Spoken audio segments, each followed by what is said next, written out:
एक राजा बहुत सनकी था। उसे सबसे लंबी कहानी सुनने की सनक सवार हुई। राजा के हुक्म से मुनादी कराई गई।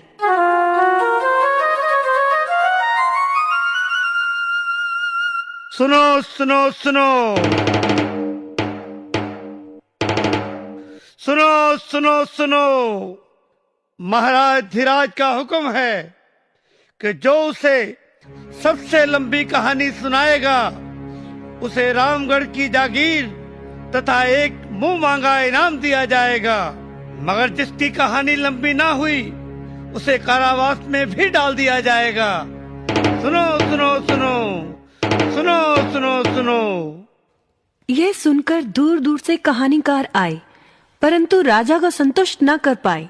कहानियां तो लंबी थीं, परंतु राजा सोचता, कहानी तो सुन ली है, अब व्यर्थ में जागीर क्यों दूं? धीरे धीरे बहुत से कहानीकार कारावास में बंद कर दिए गए। एक कहानीकार के नौजवान बेटे को अपने पिता का कारावास में बंद होना बहुत खला। उसने राजा को सबक सिखाने का मन बना लिया और जा पहुंचा राज दरबार कहानी सुनाने के लिए। बोला, महाराज, एक किसान का बहुत बड़ा खेत था। उसने ज्वार बो रखी थी। पास ही एक पेड़ पर ढेरों चिड़ियों का झुंड रहता था। इसलिए जब भी किसान बीज बोने आता, चिड़ियां बीज निकालकर खा लेती थी। एक बार उसने सोचा कि वह खुद अपने खेत की रखवाली करेगा। चिड़िया भी कौन सी हार मारने वाली थी। उन्होंने भी योजना बनाई, बस काम आसान हो गया।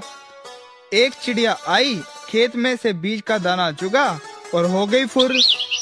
फिर एक चिड़िया आई और दाना चुगा और हो गई फुर। और फिर एक और चिड़िया आई, दाना चुगा और हो गई फुर। फिर एक और दाना चुगा और हो गई फुर। राजा बोला, फिर क्या हुआ? होना क्या था जी? फिर एक चिड़िया आई, दाना चुगा और फुर। फिर आगे क्या हुआ? महाराज, चिड़िया आई, दाना चुगा, फुर। ठीक है भाई, अब आगे भी तो बोलो। वही तो कह रहा हूँ महाराज, चिड़िया आई, दाना चुगा और फुर।